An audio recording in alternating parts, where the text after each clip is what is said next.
መገለጦች የሚከሰቱት በአእምሮ ጠርዝ ላይ የተቀመጡትን ሐሳቦች በመጨረሻ ሌሎች ሐሳቦችን ለመቆጣጠር በቂ ትኩረት ሲያገኙ ነው።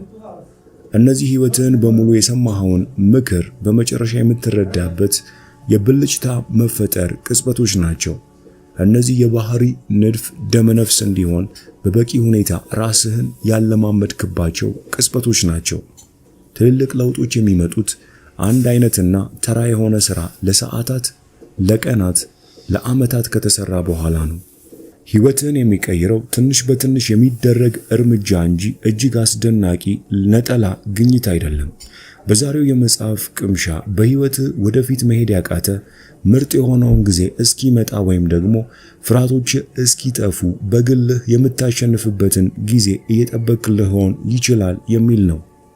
ዛሬ ከዚህ አይነት ወጥመድ እንዴት ወጥተህ ሕይወትህን መቀየር እንዲሁም ወደፊት መጓዝ የምትችልባቸውን ቁልፍ ነጥቦች ከዚህ መጽሐፍ በስፋት እናያለን።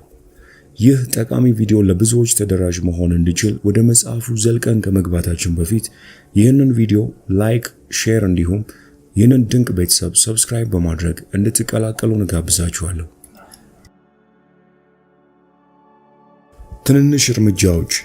ትንንሽ እርምጃዎችን በዕለት ተዕለት ሕይወት ውስጥ እንዳሉ ጥቃቅን ጭማሪ ለውጦች አስብ። ትንሽ እርምጃ አንድ ጊዜ የምትበላውን የአንድ ምግብ አንድ ክፍል ይለውጣል። ያንንም ለሁለተኛና ለሶስተኛ ጊዜ ያደርገዋል። ከዚያ ምን እየተፈጠረ እንዳለ ከመገንዘብ በፊት አዲስ የባህሪ ንድፍ ይኖርሃል። በየዕለቱ የምታደርገው ነገር የሕይወትህን ጥራትና የስኬትህን ደረጃ ይገልጽልሃል። ይህ የሚሆነው ስለፈለግክ አይደለም፣ ብትፈልግም ባትፈልግም የሚፈጠር ነገር ነው። ይህም የሆነበት ምክንያት የሕይወት ውጤቶች በመርህ እንጂ በስሜታዊነት የሚመሩ ባለመሆናቸው ነው። ዛሬ ጠዋት ያደረግከው ነገር አስፈላጊ ነው ብለህ ላታስብ ትችላለህ፣ ግን አስፈላጊ ነበር። ትንንሾቹ ነገሮች ተደማምረው ትልቅ ይሆናሉ ብለህ ላታስብ ትችላለህ፣ ግን ይሆናሉ። ዛሬ 1 ሚሊዮን ብር በእጅ ቢሰጥ ይሻልሃል ወይስ ለቀጣዩ ወር በየቀኑ በእጥፍ የሚያድግ 1 ሳንቲም የሚለውን የድሮ እንቆቅልሽ አስብ። አሁን 1 ሚሊዮን ብር ማግኘት ጥሩ ይመስላል፣ ነገር ግን ከወር በኋላ ያ 1 ሳንቲም 10 ሚሊዮን ብር በላይ ዋጋ ይኖረዋል። አንተ ትልቅ ለውጥ ማድረግ የሚያስፈልግህ እንከን ያለብህና ብቃት የሌለ ፍጥረት ብትሆንም ከምቾት ቀጠና ውጪ መኖር አለመፈለግህ ለውጡን አስቸጋሪ አድርጎታል።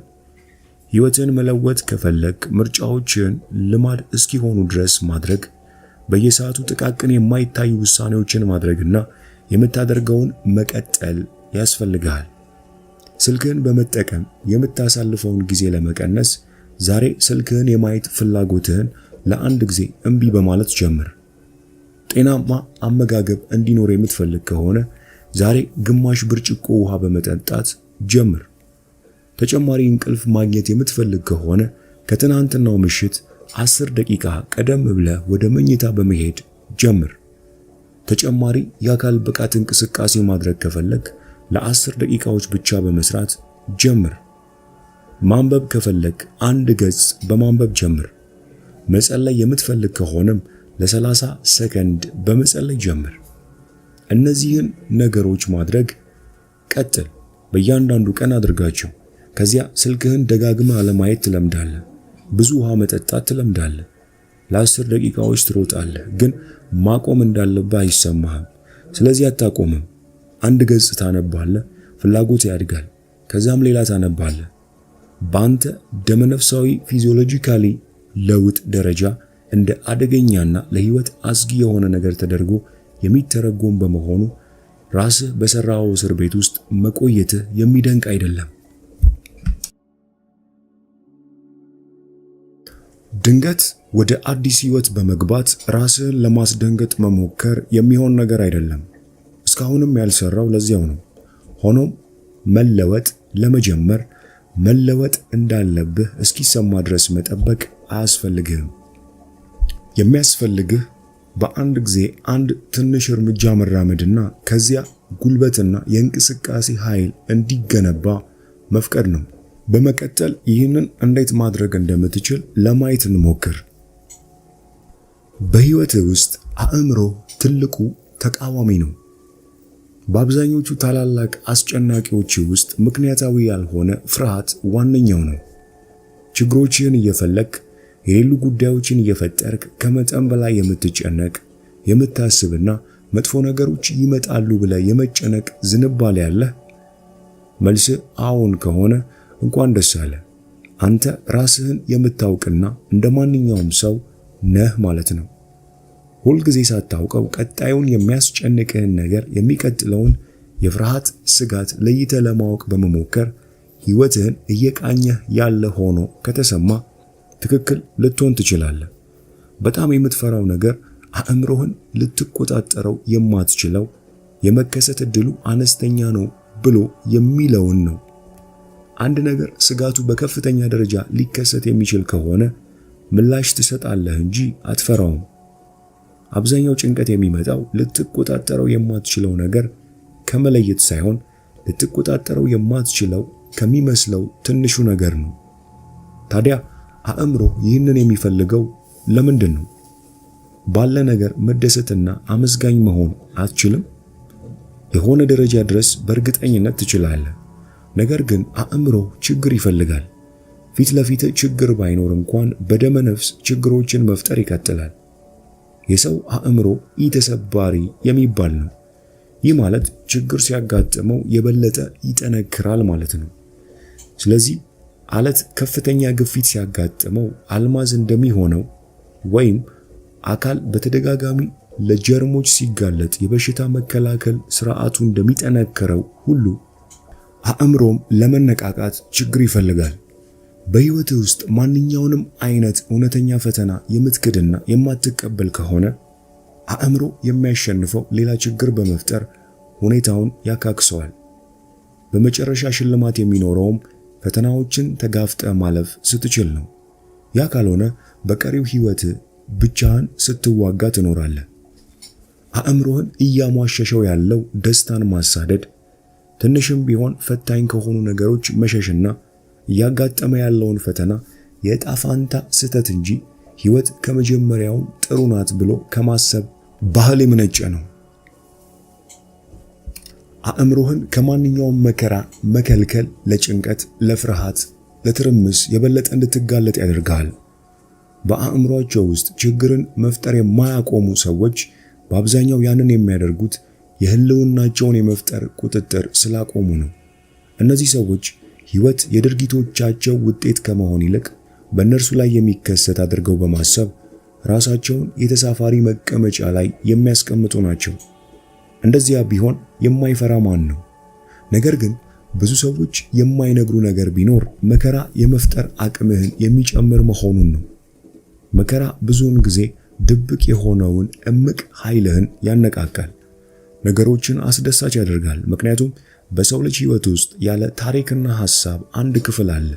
የሆነ የሚያሸንፈው ነገር ይፈልጋል የሰው ልጅ። ይህንን ለማድረግ ዘዴው ሚዛኑን ጠብቆ መቆየትና ከምቾት ቀጠና ወጥተ ዋጋ ላለው ምክንያት ስቃይን መቋቋም መምረጥ ነው። በዓለም ላይ እንደ ረሃብ ወይም ፖለቲካ ወይም ሌላ ማንኛውንም ነገር ባሉ እውነተኛ ችግሮች ላይ ትኩረት ማድረግ ነው። ነገር ግን ከሁሉም በላይ በሕይወት ውስጥ ልትቆጣጠራቸው ከምትችላቸው ነገሮች ጋር ስለ መተሳሰር ነው። ችግር ሲያጋጥማቸው የበለጠ ጠንካራ የሚሆኑ ሰዎች ያንን ችግር ለማሸነፍና ለመለወጥ በውጥረት በችግርና በስቃይ ውስጥ ማለፍ ያስፈልጋቸዋል። አንተም ችግሮችህን ተቋቁመህ ጠንካራ መሆን የምትችለው የሚሰማህን ስሜት ከመፍራትና ከጎን ከመቀመጥ ይልቅ ከሕይወት ጋር በጥልቀት በመተሳሰርና የሕይወት አካል በመሆን ነው። ነገር ግን እዚህ ለዘላለም መቆየት አትችልም፣ አትፈልግምም።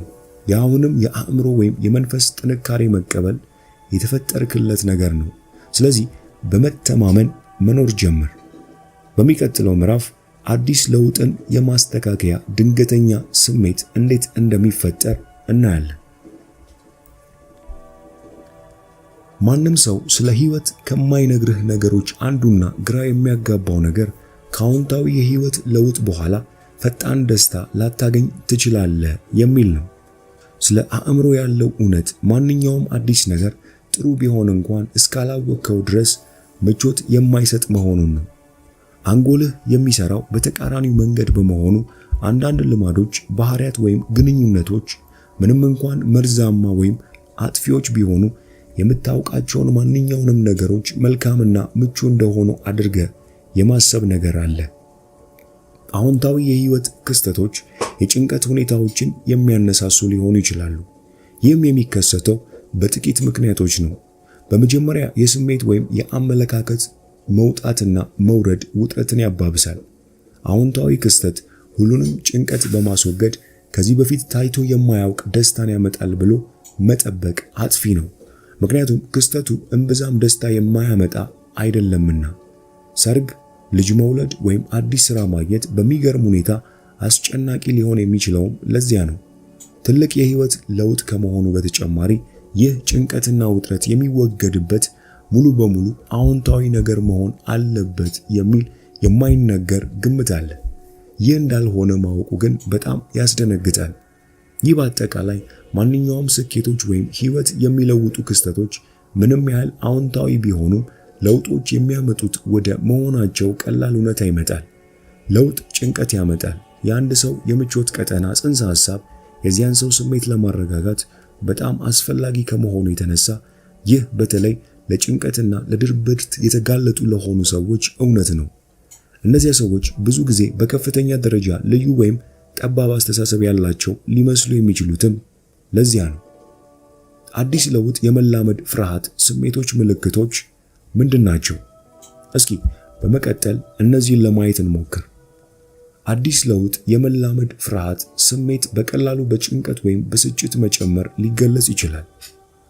ሆኖም ግን በአብዛኛው ከዚያ በባሰ ውስብስብ ነው። አዲስ ለውጥ የመላመድ ፍርሃት ስሜት ብዙውን ጊዜ በከፍተኛ ጥንቃቄ መንገድ ይከሰታል።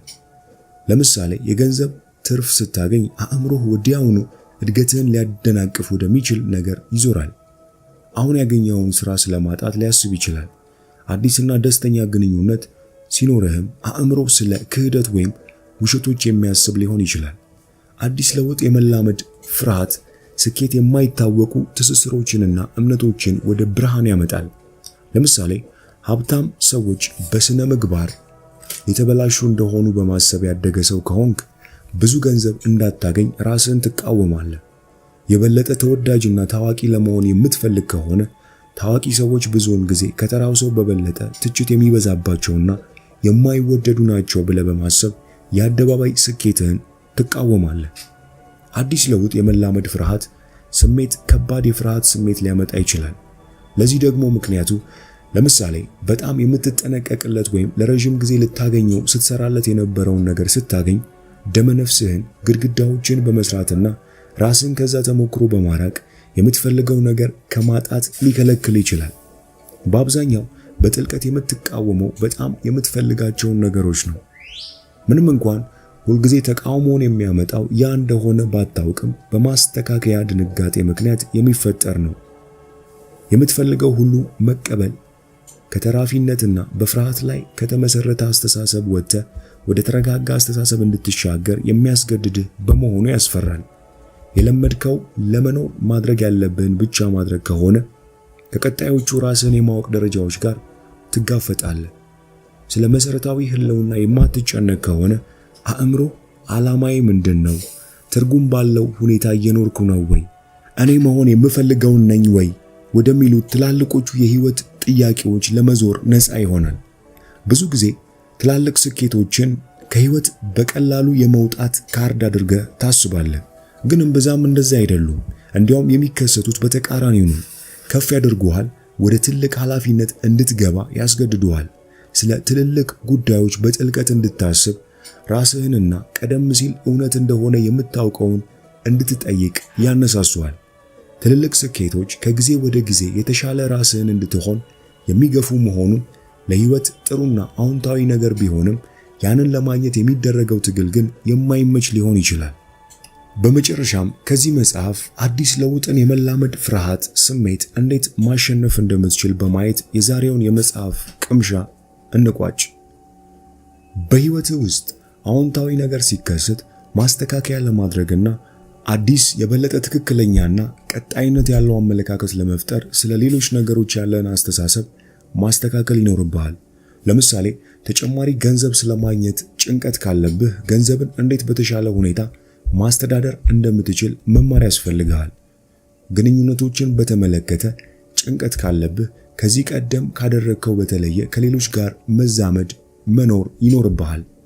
ትልቁ የህይወትህ ለውጥ ሊታሰብ በማይችል መንገድ በሁሉም ነገር ከፍ እንድትል ያስገድድሃል። ወደማታውቀው የመግባት የመጀመሪያ ፍርሃትህን የምታሸንፍበት መንገድ ራስህን ከነገሩ ጋር ማስተዋወቅ፣ የአንተ አካል እንዲሆን ማድረግ፣ ለዚያ ነገር የተዘጋጀ መሆንህን እርግጠኛ መሆንና እንደሚገባ ማመን ብቻ ናቸው። ከዛሬው የመጽሐፍ ቅምሻ ማለትም The Mountain is You ወይም ተራራው አንተ ነህ በሚል የተተረጎመውን መጽሐፍ የጠቀሙኝን አንዳንድ ነጥቦችን በዚህ መልክ አጋርቻችኋለሁ። ካየናቸው ነጥቦች የትኛው ሐሳብ ተመቻችሁ? የትኛውስ ከህይወታችሁ ጋር አብሮ ይሄዳል? የትኛውስ ሐሳብ መሰጣችሁ? ኮሜንት ላይ ጻፉልኝ። እንዲሁም ይህ ጠቃሚ ቪዲዮ ለብዙዎች ተደራሽ መሆን እንዲችል ቪዲዮውን ላይክ በማድረግ ይህንን ድንቅ ቤተሰብ ደግሞ ሰብስክራይብ በማድረግ እንድትቀላቀሉ እንጋብዛችኋለሁ። የዚህን የብራያን ዌስት ተራራው አንተ ነህ የሚለውን መጽሐፍ ሙሉን በአማርኛ የምትፈልጉ ብቻ ከታች ባለው የቴሌግራም ሊንክ አድራሻ ልትጽፉልን ትችላላችሁ።